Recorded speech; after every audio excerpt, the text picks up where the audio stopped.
হাসির রাজা, জ্ঞানের রাজা, রসিক রাজা। কি গো গিন্নি, এটা কিসের ফর্দ? কোনো অনুষ্ঠান হবে নাকি? বিয়ে হবে গো। বিয়ে? কার বিয়ে? ভগবান শিবের সাথে দেবী পার্বতীর বিয়ে। সামনে শিব নেই? হ্যাঁ, তা মনে আছে, কিন্তু এই ফর্দটা কি জন্য গিন্নি? আমি শিবরাত্রির দিন বিকেলে বাবার মাথায় দুধ ঢালতে যাব, তাই তোমাকে আগে থেকে লিখে দিলাম কি কি লাগবে। সব আগে আগে নিয়ে আসবে। হ্যাঁ, দেখি কি লেখা আছে। দুধ 1 সের, গঙ্গা জল, নারকেল, ঘি, মধু, দই, সন্দেশ, রসগোল্লা, আকন্দ ফুলের মালা, ধূপ, মোমবাতি, 108টা বেলপাতা, ধূত্র ফুল, নীলকণ্ঠ ফুল, লাল পাড় সাদা পাটের শাড়ি। ওরে বাবা, এত কিছু! হুম, এখন ওরে বাবারে মারে কিছু চলবে না, চলবে না। আর আগে থেকে লিখে দিয়েছি, আমি কোনো বায়না শুনবো না। হ্যাঁ, যদি না নিয়ে আসো তাহলে কিন্তু চলে যাব। হ্যাঁ, বলি, শিবরাত্রির দিন তো মেয়েরা বাবার মাথায় দুধ জল ঢালে বাবার মতন স্বামীর কামনায়। তা আমি তোমার স্বামী তো উপস্থিত, তাই এত কিছু। তোমার মঙ্গল কামনায় গো। তুমি আর বাড়তি কথা বলবে না, যা বলেছি সেদিন নিয়ে আসবে। হ্যাঁ, বেশ বেশ, ঠিক আছে বাবা, ঠিক আছে। তাহলে আমি এখনই যাই, সব দোকানে দোকানে বায়না করে আসি। সেদিন তো এইসব জিনিসের চাহিদা তুঙ্গে থাকে। হ্যাঁ, তা যাও, সেটাই বুদ্ধিমানের কাজ হবে। হ্যাঁ,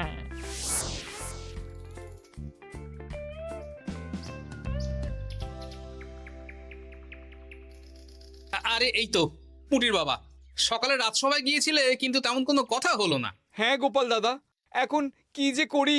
ঠিক আছে ঠিক আছে, আমি দেখছি কি ব্যবস্থা করা যায়, বুঝলে। ঠিক আছে গোপাল দাদা, একটু দেখো, বুঝতেই তো পারছো অভাবের সংসার। হ্যাঁ হ্যাঁ, কোনো চিন্তা করো না।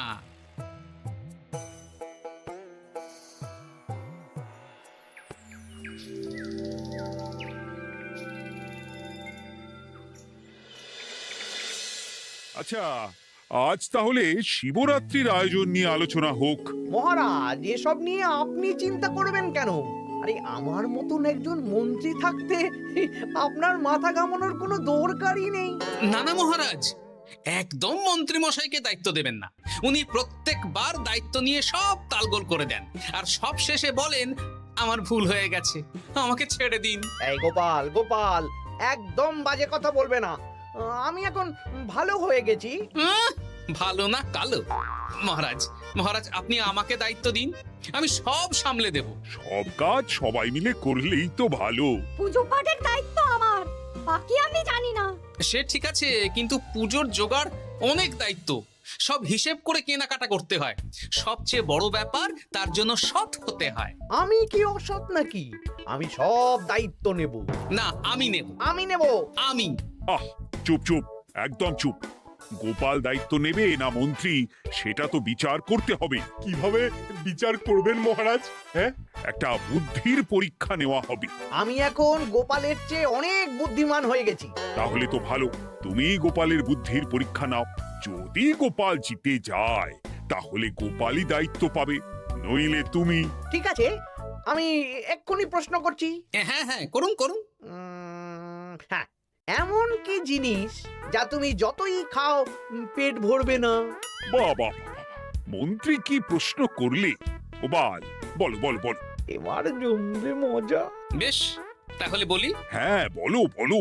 উত্তর হলো বাতাস। যতই খাও পেট ভরে না। গোপালের কি বুদ্ধি! ও মন্ত্রী মশাই, এই গোপাল তো প্রথম দানেই বাজিমাত করে দিল। হ্যাঁ, প্রথমটা তো সহজ ছিল। ঠিক আছে, এতই যদি বুদ্ধিমান হও তাহলে আরেকটা পরীক্ষা দাও। হ্যাঁ মন্ত্রী, বলো। এবার আপনারা একটু অপেক্ষা করুন, আমি আসছি।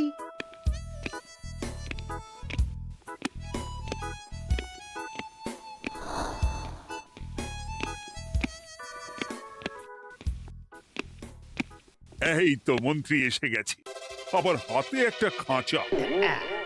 এই নাও গোপাল, এই খাঁচায় একটি অদৃশ্য মুরগি আছে। তুমি যদি বুদ্ধিমান হও তবে এর মাংস রান্না করে আজ নৈশভোজে মহারাজকে খাওয়াতে হবে। যদি না পারো দায়িত্বের দও পাবে না। বেশ, তাহলে দিন, আমি রাতেই আসছি, রান্না করে নিয়ে আসছি। আপনারাও সবাই হাজির থাকবেন কিন্তু।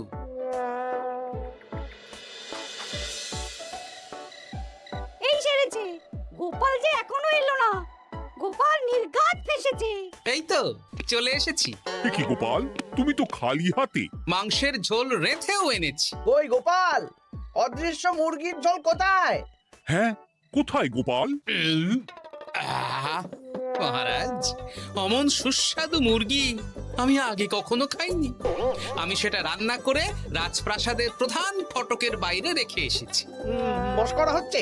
চলুন তো গিয়ে দেখি। হ্যাঁ, চলো তো।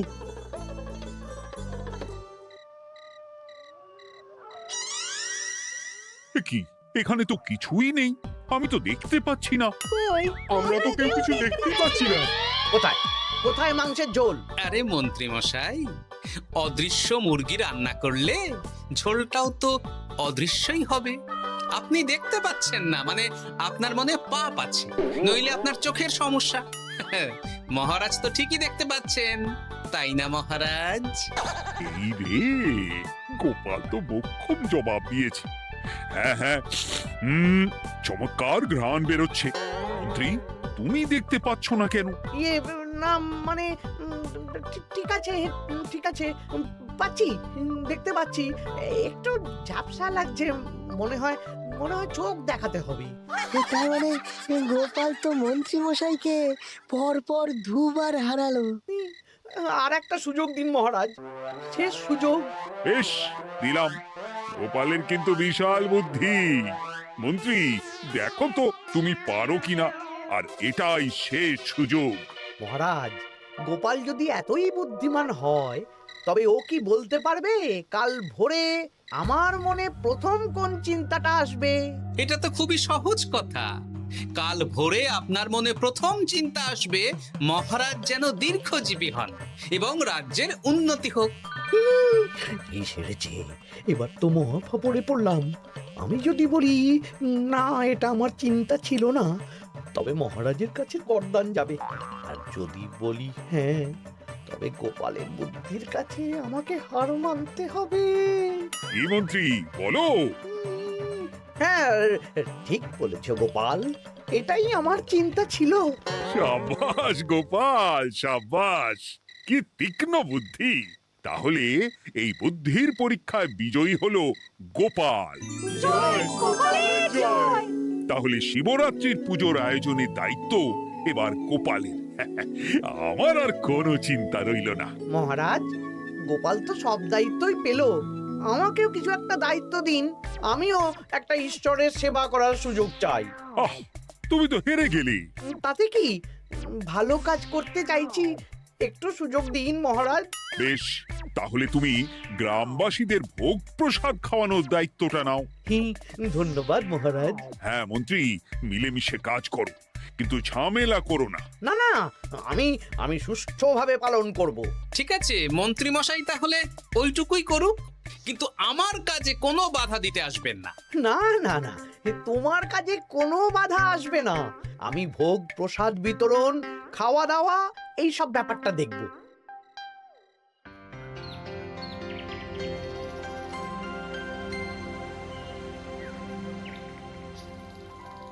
বলুন মন্ত্রীমশাই, সকাল সকাল ডেকে পাঠালেন। শোন বটাঘটা, এবারে শিবরাত্রি উপলক্ষে যে ভোগ প্রসাদ জনগণের উদ্দেশ্যে বিতরণ হবে, তার পুরো দায়িত্বই আমার। তাতে কি, মহারাজ আয়োজন করেন আর সব রাজ্যবাসী বিনামূল্যে খেয়ে যান। সেই প্রথা এতদিন চালু ছিল, কিন্তু এবার একটু অন্যরকম হবে। কিরকম কিরকম? তোরা দুজন আমার নাম করে সব গরিব প্রজাদের কাছ থেকে ভোগ খাওয়ার জন্য চাঁদা তুলবি। শিব পুজোয় চাঁদা? হ্যাঁ দাদা, ইয়ে না মানে ঘটা, খুব সামান্য। বাড়ি আর দোকানগুলোয় যাবি আর মাথা পিছু 1 আনা করে তুলবি, কেমন? বেশ, তারপর বলবি ঢালাও খাওয়ানো হবে, এলাহি আয়োজন। আচ্ছা ঠিক আছে। তবে ভুল করেও কোনো রাজসভাসদদের বাড়ি থেকে বা মান্যিগণ্যি লোকের বাড়ি থেকে এই চাঁদা তুলিস না যেন। না না, বুঝতে পেরেছি, তুলবো না। হ্যাঁ, বলবি সারা রাত পুজো হবে, পরের দিন সকালে হবে প্রসাদ বিতরণ। কেমন?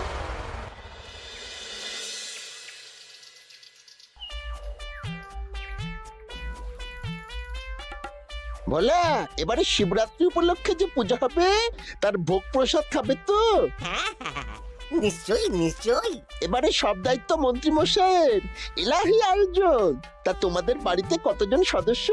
আমি আর আমার গিন্নি দুজন। তাহলে দুয়ানা দাও, এক আনা করে দুজন। হ্যাঁ, আবার অর্থ দিতে হচ্ছে। হ্যাঁ, এলাহি আয়োজন, তাই এই সামান্য অনুদান। আচ্ছা বেশ, এই নাও, এই নাও দুয়ানা। চিন্তা করো না ভোলা, এমন খাওয়ানো হবে না। রাতের বেলা শিব পুজো আর পরের দিন সকালে জীব পুজো। বাবা বাবা বাবা, সব দোকানে দোকানে আমি যাচ্ছি, আর তুই লোকজনের বাড়ি বাড়ি যা। বেশ। রে, কত হলো? অনেক হয়েছে মন্ত্রী মশাই, এই দেখুন।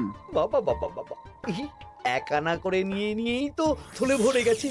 হ্যাঁ, এবার হবে মাছের তেলে মাছ ভাজা। মহারাজও ভোগের আয়োজনের জন্য আজকে মোহর দিয়ে দিয়েছেন। তার মানে তো আপনার মুনাফাই মুনাফা, লাভই লাভ। আমাদেরকেও কিছু দিন। দেব দেব, এখনো কাজ বাকি আছে।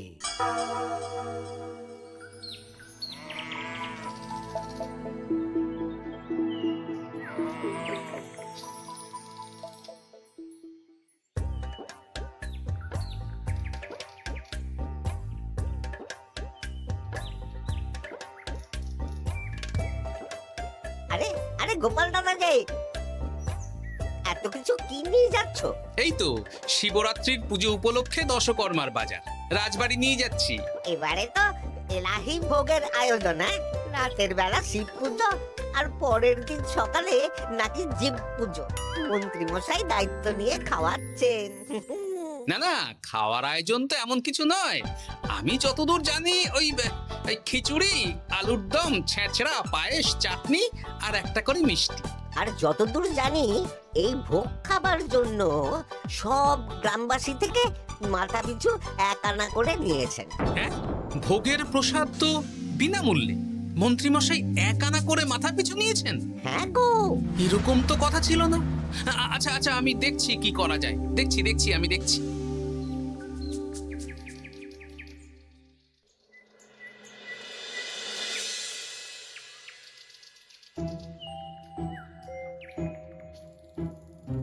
ভায়া, বলছি তোমার কাছে মন্ত্রীমশাই এসেছিলেন? হ্যাঁ, চালের বায়না করে গেলেন। তা কি চালের বায়না করলেন? খুবই সাধারণ চাল, আমার দোকানে সবচেয়ে কম দামি চাল বলতে পারো। সে চাল তো আমি পুজোর দিন পাঠিয়ে দেব বলেছি। আচ্ছা, কেনাকাটার রসিদপত্র? না না, সেসব হয়নি, শেষে দেব। শোনো, মহারাজের আদেশ, মন্ত্রীমশাই যে চাল বলেছেন তার থেকে 5 গুণ উৎকৃষ্ট মানের চাল দেওয়া চাই। যে চাল রাজা বাদশারাও খুব কম খান, সবচেয়ে দামি চাল। আচ্ছা, আর ডাল? ওটাও 1 নম্বর মানের সোনামুখ দেবে। বেশ। মন্ত্রীমশাই যা যা বায়না দিয়েছেন পরিমাণ এক থাকবে, শুধু জিনিসপত্রের মান বাড়বে। ঠিক আছে? আচ্ছা ঠিক আছে। আর একথা মন্ত্রীমশাইকে জানানোর দরকার নেই, শুধু মোহরটা ওনার কাছ থেকে আদায় করে নিন। যেদিন খাওয়ানো হবে সেদিন বিকেলে যাবে, মানে শিবরাত্রির পরের দিন বিকেল। বেশ।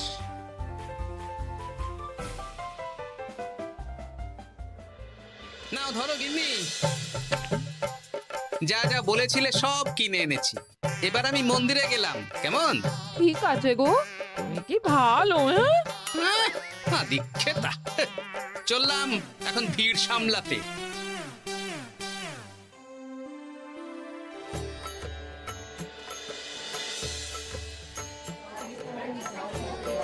একটু সারিবদ্ধভাবে দাঁড়ান, আপনারও সুযোগ আসবে। বাবা কাউকে ফিরিয়ে দেবে না। দেখো মন্ত্রী, দেখো গোপাল কি সুন্দর ভিড় সামলাচ্ছে। ওকে তো এই জন্যই দায়িত্ব দেওয়া। হ্যাঁ, তাই তো দেখছি। ওম নমঃ শিবায়।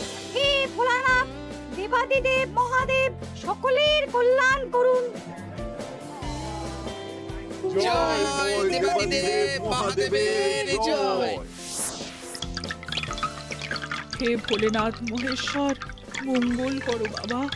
জয় বাবা ভোলাদেব মহেশ্বরের জয়। তা তোমার শরীর এখন কেমন? এই তো বেশ ভালো আছি। সবই তোমার জন্য। তুমি না সাহায্য করলে ওই ওষুধ আমার পেটেই পড়তো না। না না, আমি তো নিমিত্ত মাত্র, সবই মহাদেবের ইচ্ছে। জয় বাবা মহাদেবের জয়। চলি গো। কাল ভোগ খেতে তাড়াতাড়ি চলে এসো।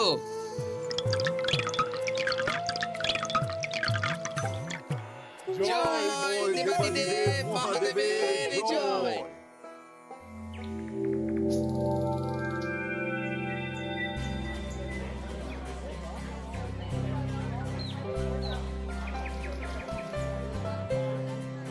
সত্যি মন্ত্রী মশাইয়ের ভোগের প্রসাদ পেয়ে মনটা ভরে গেল। কি সুন্দর রান্না, আর খাবারের গুণমান কি ভালো। তার ওপর রসগোল্লা কত বড় বড়। এত বড় রসগোল্লা খাওয়া তো দূর, বাবার জন্মে চোখেও দেখিনি।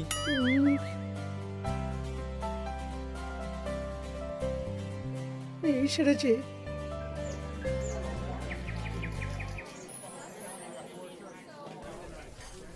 এই যে পাচক ঠাকুর, শোনো। বলুন মন্ত্রী মশাই, আজ আমি খুব খুশি। কেন? আপনি মহান। কেন? মানে আপনি যে চাল পাঠিয়েছেন সে চালে রান্না করা আমার স্বপ্ন ছিল। কি গন্ধ, কি গুণমান, রাজা বাদশাদের চাল বলে কথা।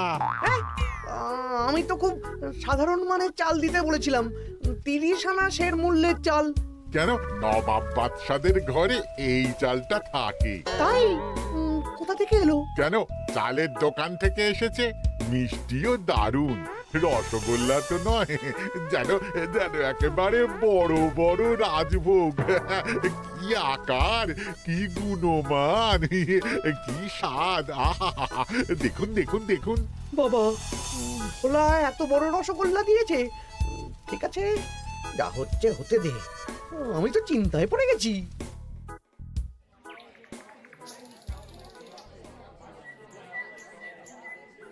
মন্ত্রী, তুমি কি করেছো? তোমার নামে তো সবাই সুখ্যাতি করছে। না না, এই আর কি। আমি যা অর্থ দিয়েছি এই আয়োজনের জন্য তো তার চেয়ে 5 গুণ বেশি মোহর লাগবে, কিন্তু তুমি কি করে করলে? মন্ত্রীমশাই সত্যিই ভালো হয়ে গেছেন। দেখো গোপাল, দেখো মন্ত্রী সত্যি বদলে গেছেন। সবই তো জনগণের সেবার জন্য। কে জানে বাবা, কি গড়বড় হয়ে গেল।